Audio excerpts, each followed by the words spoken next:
so she's come out with those two singles. But at least before we touch on that, what are your thoughts on the fact that she signed a production deal with 300 Entertainment, which is co-owned by Kevin Lyles and Leon Okoye, who were both in Def Jam.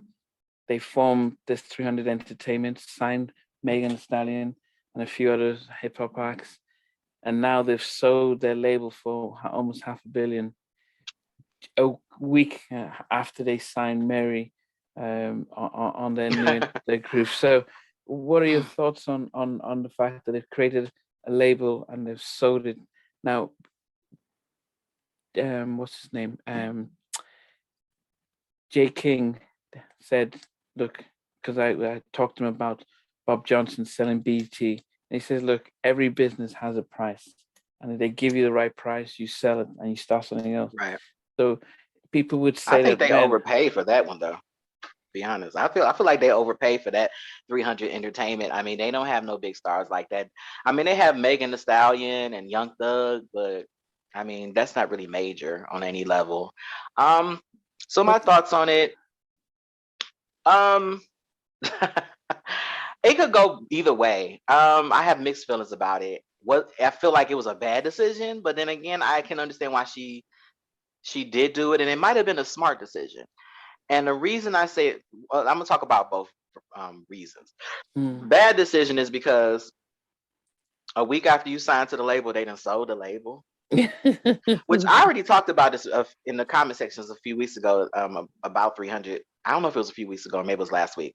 It's been in the air that they were going to sell 300 Entertainment. So I don't know how much she was privy to. I don't know if she knew that going in, but just the way it looks, they sold the company. And usually when you sell a company, that company's pretty much on a downhill. It's going downhill from there. I mean, I just don't see. The reason I say that is because let's look at history. So no limit, when they sold to Universal or whatever label they sold to, you know, their promotion and marketing changed. The release schedule changed, the music quality changed. When Bad Boy left Arista and went to Universal, the marketing changed, the promotion changed. And like I said, we've seen a downward spiral with those labels. When Motown, well, I can go to, I don't want to go into the Motown right now. That's a whole nother juggernaut of problems.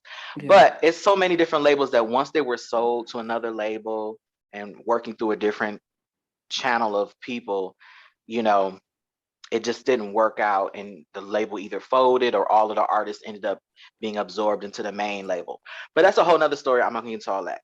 So for me, from a business standpoint or a career standpoint, it's kind of shaky and very risky. But on the good side of that, Mary is right now the biggest artist on their label. She brings the most legacy, bigger the most than recognition. Megan, because they don't own any bigger than her. They don't own it, and Megan had her. They own her publishing and catalog. They don't. Do they? Yeah, they signed 360 deals. Megan is signed to a label that's signed through 300 Entertainment. Now, right now, they're in litigation. I don't know if you heard this story. It came out earlier in the year or maybe last year, where she was in a dispute with the guy who owns the label that she's signed to. I can't think of the name right off bat, but it's a label she's signed to that's signed to 300. Now, I don't know if they bought her out of the contract, but if I'm not mistaken, he's still in litigation.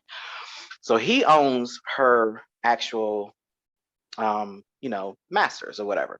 But that's that. But the point is, Mary is the bigger artist, and Megan Thee Stallion, I mean, she probably, her career has a lifespan of maybe 3 years, maybe 4.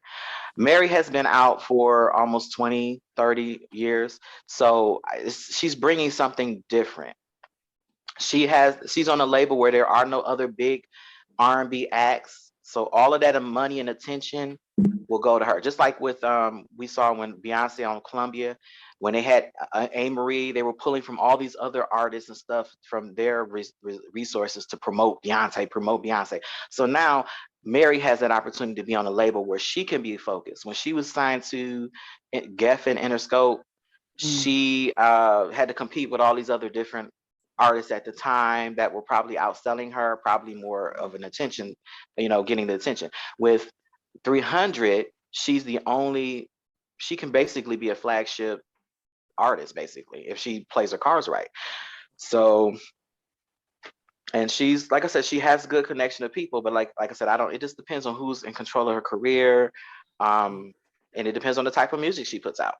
What are your thoughts? Yeah, well,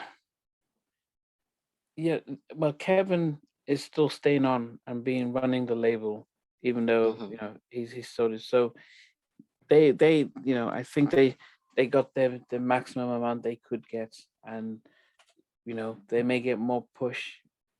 Yeah, being I mean, he's signed off. responsible for Trey Songz. Trey Songz was big for a few years.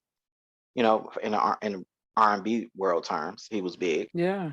So he could resurrect her. I just think so. Let's go on into the singles. So she released 2 singles. One was titled "Good Morning, Gorgeous." Yeah. And then a second track called "Amazing." So for "Good Morning, Gorgeous," I saw the video. I listened to it. It's okay. And I listened to "Amazing." It's okay.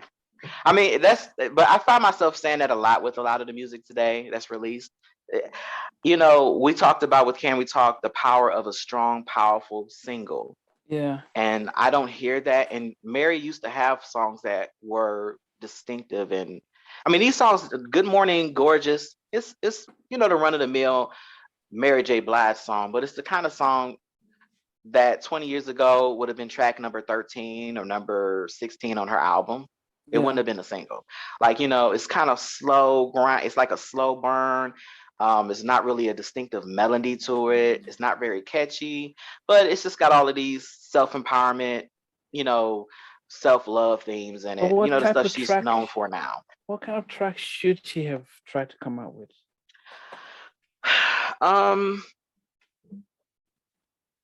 I think she should do something a little bit more vibrant. Now, she attempted that with "Amazing," but I just don't feel like that rap style, that rap singing stuff works for her. With DJ Khaled. Yeah, I didn't care for that either. It was just okay. It was a good sample. I feel like it was a waste of a good sample. The song sounds like a song that, let's say, a Eric Bellinger or another newer R&B artist wrote and recorded, and then she just took it and re-recorded the lyrics herself. It doesn't sound like it's coming from her organically. It sounds like somebody else wrote the song for her to sing. It sounds very forced. Her voice is very, just, I don't know. It sounds very coarse against the music. It doesn't sound very pleasant to the ear. It's very raspy and just. Ugh. I don't know. It's okay. It's not a family affair. It's not a love at first sight. It's not anything like those kind of songs. So, but what I would say she needs to do, call up, unfortunately, rest in peace, Chucky Thompson has passed away. But that was one of the producers I really wanted her to reconnect with. People from that era, I think people would love to hear an actual real My Life Part 2 version, but a real one with the actual producers. When she went to do My Life 2, she did My Life 2 with nobody involved with the original My Life. Like, get the writers, get the singers. I mean, Faith helped her out on that album. Casey helped her out on that album. Those elements brought something to that album too. Okay, so I want to play a track she did on Snoop's Algorithm album, produced by DJ Cassidy. I'm not sure if you've heard it, Diamonds. Have you heard it? I haven't heard it, no. Okay. I'm going to play it now, and let me know what you think. First ever all Google phone with Google Tensor. Are you able the first to hear? Google chip in a smartphone. Smart enough to make photo bombers Are you vanish. Able to hear? I can hear. Yeah. What are your thoughts? It's okay. Compared, we're comparing it. No, I'm just to so Gorgeous. Okay, so if "Good Morning, Gorgeous" was track number 13, and "Amazing" was the bonus track number 18, this should probably be number 11. I mean, it's okay. This is the thing. The sample, we've heard that sample a million times, which is fine.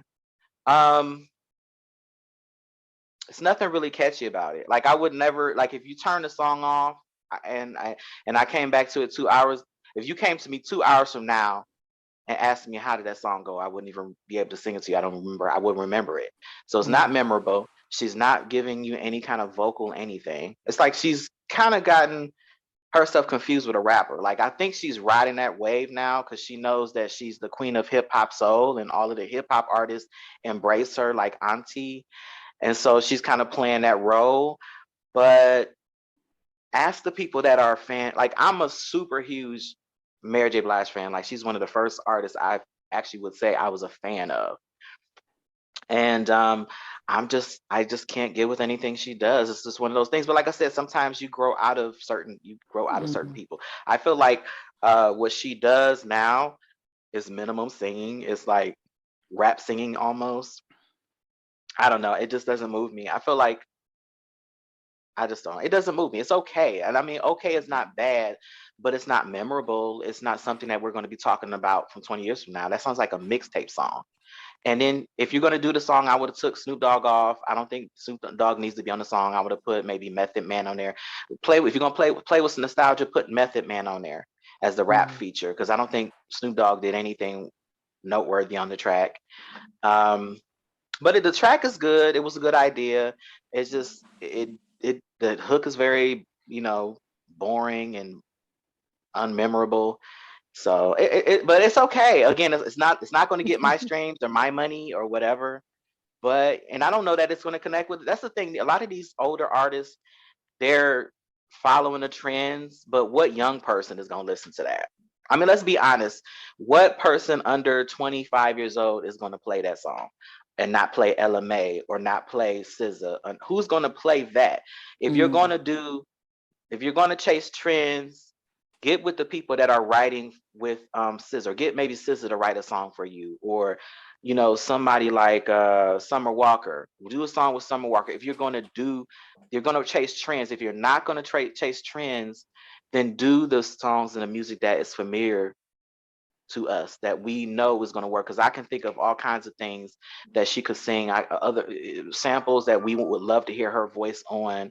I just think there's so many missed opportunities with Mary. It's like she's running away from that adult contemporary thing when that may be where she is. But vocally, I'm listening to her voice. Is she even there vocally now? I don't even know if she's even, I could barely tell if she can, sing from that track. So like I said, I know I sound like I'm being negative. I'm a Mary J. Blige fan. I'm not hating on her, but she's making the same errors. I see a lot of these artists like Tank and they're chasing trends, but there's nothing that it's not going to sustain because you're chasing the trend, but you're not current though. Like that doesn't even sound like something that will come out today. It's too in the middle of the road. It's not quite nostalgic, but it is nostalgic. It has an old school sample. You got Snoop Dogg. Like Snoop Dogg is played out as far as like viability as an artist. No young people are listening to Snoop Dogg. I would have added a newer rapper on the beat, maybe a J. Cole, maybe. I mean, if you want to make it pop, I would have, I don't know. It's okay. I know I'm kind of rambling, but I'm just giving some ideas because I want her to win. I feel like if you're going, she's kind of in between, just like that Amazing song. It's got an old school sample of No, No, No by Dawn Lewis or whatever the girl's name is, Dawn Penn. And I just feel like it's a rap sing type thing. I think somebody else should have did a rap and she came on it and sang. I don't know. It's so many different things that could be done with Mary, but I love her. I wish her success, and hopefully the new fans that that she's trying to attract will, because I haven't been feeling Mary since Stronger with Every Tear, or I would even go back to say maybe Growing Pains. I did like that song just fine, but I haven't really liked anything like substantially. Like I haven't really liked anything. Everything's just been okay. I do like that she did try to. In closing, I did like that she tried to do something different when she did the London sessions. So the London sessions, she did try to do something different, but her audience wasn't really going for it. I think that was an album that maybe she should have just released overseas, but because they loved it. or at least that's what they're telling us.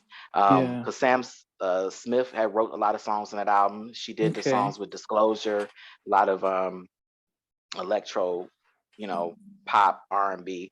And I thought that was her trying to step out of her comfort zone, and people weren't having it in the States. So she just kind of went back to her paint by the numbers, sad, broken hearted, sworn woman stuff. So yeah. But again, like I said, I wish her the best. I'm not a big fan of the new songs, but I hope they're successful. And I will say this, she's another one that Black Don't Crack.